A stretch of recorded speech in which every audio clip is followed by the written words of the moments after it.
Komentimi përsosur i Kuranit, Gjuzi 30. Sure Ad-Duha, zbritur në Mekë, ajete 11. Përmbajtja e surës Ad-Duha.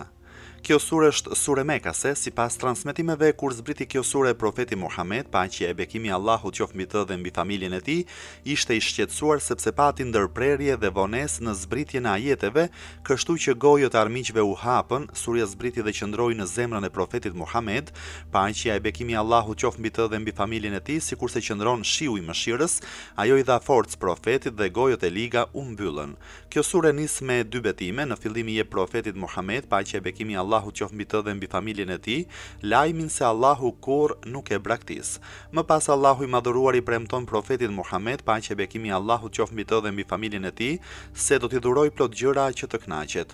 Në pjesën e fundit flet për jetën e kaluar të profetit Muhammed, paqja e bekimi Allahu qoftë mbi të dhe mbi familjen e tij, duke kujtuar se si ai ka qenë gjithmonë i përfshirë nga mirësitë. Gjithashtu në periudhat më të vështira ne kemi mbështetur. Në ajetet e fundit të surës urdhërohet që të falënderoj për të gjitha këto mirësi, të ndihmoj nevojtarët dhe jetimët dhe të tregoj mirësitë që Allahu i ka dhuruar. Mirësitë e leximit të surës Ad-Duha. Për sa u përket mirësive të kësaj sureje, është i mjaftueshëm vetëm ky hadith i profetit Muhammed, paqja e bekimi Allahut qoftë mbi të dhe mbi familjen e tij, ai që lexon këtë sure do të jetë prej atyre që Allahu është i kënaqur me ta, dhe Muhamedi, paqja e bekimi Allahut qoftë mbi të dhe mbi familjen e tij, do të jetë shefi për të dhe për çdo jetim që do të interesohet apo kujdeset, si dhe për çdo nevojtar, shpërblimi i tij do të jetë 10 herë më shumë se sa masa. Të gjitha këto mirësi janë për ata që lexojnë dhe i vënë në veprim ato që thuhen në sure. Duhet të kihet kujdes se sipas disa transmetimeve kjo sure dhe surja në vijim An-Nashr janë një. Ndaj dhe për këtë arsye në çdo rekat të namazit pas surës Hamd duhet të recitojmë një sure të plot. Këto dy sure duhet të recitohen së bashku. E ngjashme me këtë është edhe surja Fil edhe surja Quraysh. Nëse i studiojmë me vëmendje përmbajtjet e këtyre dy sureve, shikojmë që lidhja e tekstit është shumë e fortë, saqë në të duhet të ketë një vazhdim edhe pse midis tyre ekziston Bismillahirrahmanirrahim, me emrin e Allahut të gjithëmëshirshmit, mëshirëplotit. Për sa i përket faktit që këto sure janë të njëjta nga çdo aspekt apo përgjatë faljes së namazit duhet të recitohen si një sure, ka diskutim midis komentuesve. Këtë shtjellim apo komentim duhet ta shikojmë në librat e fiqhut në çështjen e leximit të sureve në namaz. Shumica e dietarëve janë të mendimit se nuk duhet të mjaftohemi me njërin prej këtyre dy sureve. Ajetet nga 1 deri te ajeti 5. Bismillahirrahmanirrahim. Wad-duha wal-lejli idha saja. Ma wadda'aka rabbuka wa ma qala. Walal-akhiratu khayrun laka min al-ula. Walasawfa yu'tika rabbuka fatarda. Me emrin e Allahut të gjithëmëshirshmit, mëshirëplotit, betohem në shkëlqimin e paraditës dhe në natën kur terret e qetësohet, se Zoti yt nuk të ka braktisur e as nuk të urren, o Muhammed. Natyrisht, jeta e ardhshme për ty është më e mirë se kjo jetë, e sigurisht që Zoti yt do të t'jap ty sa t'jesh i kënaqur. Shkaku i zbritjes. Përsa i përket shkakut të zbritjes së kësaj sureje janë transmetuar hadithe të shumta. Transmetimi më i qartë është Ibn Abbasi thotë kishin kaluar 15 ditë e profetit Muhammed, paqja e bekimi Allahut qoftë mbi të dhe mbi familjen e tij, nuk po i zbriste zbulesa. Politeistët thanë Zoti e ka braktisur Muhammedin dhe e ka bërë armik. Nëse ju thoni të vërtetën se detyra juaj është nga ana e Zotit, atëherë pse shpallja nuk vjen në mënyrë të rregullt? Pasi politeistët thanë këto fjalë zbresin ajetet e mëposhtme për t'u dhënë përgjigje atyre. Sipas një hadithi, kur kjo sure zbriti, profeti Muhammed, paqja e bekimi Allahut qoftë mbi të dhe mbi familjen e tij, i tha Xhebrailit: "U vonove po të prisja me shumë entuziazëm. Un kam qenë më shumë i përmalluar dhe më i etur për ty, por un jam rob e urdhrat i marr nga krijuesi dhe asgjë nuk më shpallet pa urdhër të krijuesit", tha Xhebraili. Në një hadith tjetër thuhet një grup prej jehudive shkuan pranë profetit Muhammed, paqja e bekimi Allahut qoftë mbi të dhe mbi familjen e tij, dhe e pyetën për ngjarjen e Dhulkarneinit, Ashab Kehfit dhe për krijimin e shpirtit. Profeti Muhammed, paqja e bekimi Allahut qoftë mbi të dhe mbi familjen e tij, tha: "Nesër do t'ju përgjigjem." Nuk tha inshallah, në dasht Allahu. Ky ishte shkaku që zbulesa hyjnore për një kohë u ndërpre. Nga kjo gjë mori shkase dhe armiku dhe nisi të flas poshtë përpjet. Profeti Muhammed, paqja e bekimi Allahut qoftë mbi të dhe mbi familjen e tij, u dëshpërua. Kjo sure zbriti për t'i dhënë kuraj profetit Muhammed, paqja e bekimi Allahut qoftë mbi të dhe mbi familjen e tij. Ky shkak i zbritjes së sures duket i largët nuk është i pranuar sepse kontakti profetit Muhammed, paqja e bekimi i Allahut qoftë mbi të dhe mbi familjen e tij, me jehuditët dhe këto lloje pyetjesh kanë ndodhur në Medinë dhe jo në Mekë. Në disa transmetime thuhet se një grup mysliman është thënë: "O i dërguari i Allahut, paqja e bekimi i Allahut qoftë mbi të dhe mbi familjen e tij, përse nuk po të zbret shpallja?" Profeti Muhammed, paqja e bekimi i Allahut qoftë mbi të dhe mbi familjen e tij, u përgjigj: "E si të më shpallet zbulesa kur ju nuk i lani gishtat e këmbës ndërmjet gishtërinjve dhe nuk i prisni thonjtë tuaj." Përsa i përket kohës së ndërprerjes së shpalljes, ka transmetime të ndryshme. Disa transmetues thonë se koha e ndërprerjes ka qenë 11 ditë, 15, 19, 25 e të tjerë janë të mendimit se ka zgjatur 40 ditë. Në një transmetim tjetër thuhet se koha e ndërprerjes së shpalljes ka qenë 2 apo 3 ditë net. Komentimi: do të t'jap që ti t'jesh i kënaqur. Në fillim të ajetit të kësaj sureje përballemi me dy betime, betimi në nur, dritë dhe betimi për dhulmet, terr. Betohem në shkëlqimin e paradites dhe në natën kur terre të qetësohet. Fjala duha ka kuptimin paradite, është koha kur dielli ngjitet në kulmin e tij dhe drita e rrezet e tij përfshin gjithë vendin, në të vërtetë ajo është koha më e mirë e ditës.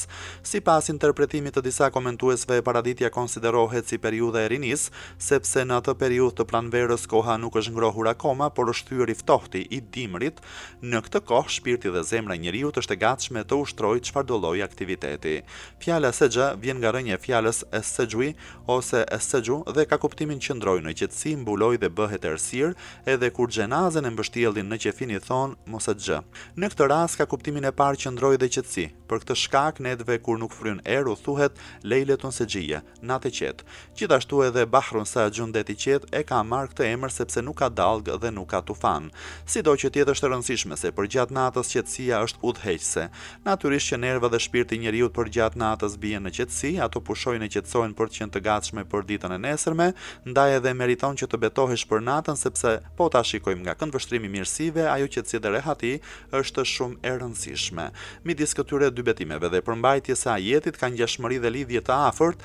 Dita është sikurse zbulesa hyjnore në zemrën e profetit Muhammed, paqja e bekimi i Allahut qoftë mbi të dhe mbi familjen e tij, ndërsa nata është sikurse ndërprerja e shpalljes, e cila është e nevojshme në disa periudha. Në ndjekje të këtyre dy betimeve të mëdha, flet për përfundimin dhe rezultatin e këtyre betimeve, Zoti yt nuk të ka braktisur e as nuk të urren o Muhammed. Zoti yt nuk të ka braktisur kurrë, asnjëherë nuk është zemruar me ty o Muhammed. Fjala wadaa vjen nga rënja e fjalës at-tawdiu dhe ka kuptimin braktisje dhe lam të mirë. Fjala qala vjen nga rënja e fjalës kela dhe ka kuptimin urrëtie së madhe. Gjithashtu kjo fjalë vjen edhe nga rënja e fjalës al-qalau dhe ka kuptimin hedhtutje. Ragibi është i mendimit se të dyja këto kthehen në një kuptim sepse ai që është i urryer dhe armik i njeriu duket sikur atë njeriti e hedh tutje dhe zemra nuk e pranon më afër. Ky interpretim është për të ngushëlluar dhe për t'i dhënë zemër profetit Muhammed, paqja e bekimi i Allahut qoftë mbi të dhe mbi familjen e tij, që të di se nëse ndonjëherë ka vonesë në shpalljen e ajeteve, ajo është në të mirë të tij e jo për ta ndëshkuar, sepse Allahu kurrë nuk e ndëshkon të dashurinë e tij. Ndaj ajo ndërprerje dhe shkëputje nuk ka qenë kurrë si rezultati i asaj që thanë armiqt. Profeti Muhammed, paqja e bekimi i Allahut qoftë mbi të dhe mbi familjen e tij, gjithmonë ka qenë dhe do të jetë vazhdimisht i mbrojtur dhe i mbështetur nga Allahu i madhëruar dhe i plotfuqishëm. Më pas Allahu i madhëruar shton natyrisht jeta e ardhshme për ty është më e mirë se kjo jetë. Padyshim që bota e ahiretit për ty është më e mirë se sa kjo dynja.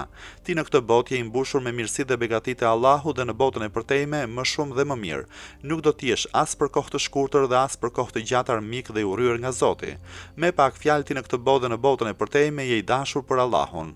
Disa komentues janë të mendimit se fjalët akhira dhe aula flasin për fillimin dhe fundin e jetës së profetit Muhammed, paqja e bekimi i Allahut qoftë mbi të dhe mbi familjen e tij.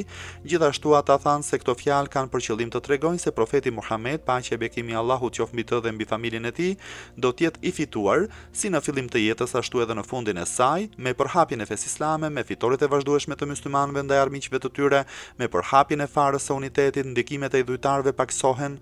Përmbledhja e këtyre dy komentimeve është pa kuptim. Ajeti i fundit që po diskutojmë tregon se profetit Muhammed, paqja e bekimi i Allahut qoftë mbi të dhe mbi familjen e tij, i është premtuar premtimi më i mirë. E sigurisht që Zoti yt do të t'jap ty sa t'jesh i kënaqur. Shumë shpejt Zoti yt ty do të t'jap shumë që ti t'jesh i kënaqur.